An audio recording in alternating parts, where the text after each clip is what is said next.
Deuteronomy chapter 25. Suppose two people take a dispute to court and the judge declares that one is right and the other is wrong.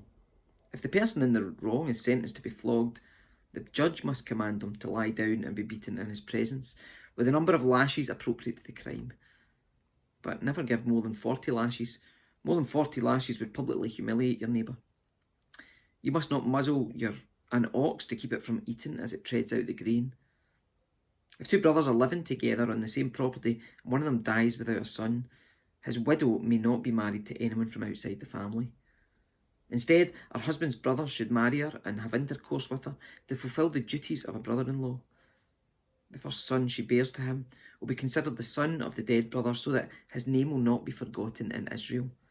But if the man refuses to marry his brother's widow, she must go to the town gate and say to the elders assembled there, "My husband's brother refuses to preserve his brother's name in Israel.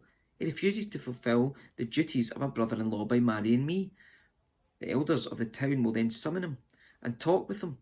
If he still refuses and says, "I don't want to marry her," the widow must walk over to him in the presence of the elders, pull his sandal from his foot and spit in his face. Then she must declare, "This is what happens to a man who refuses to provide his brother with children."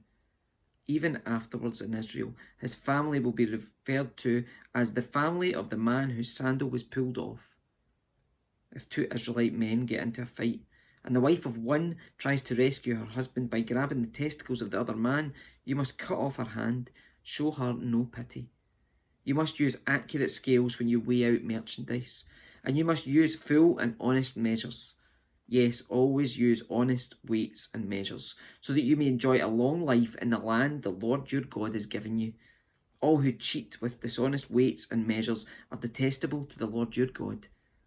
Never forget what the Amalekites did to you as you came from Egypt. They attacked you when you were exhausted and weary, and they struck down those who were struggling behind. They had no fear of God.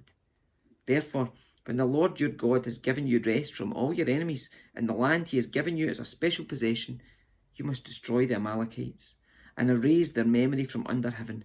Never forget this.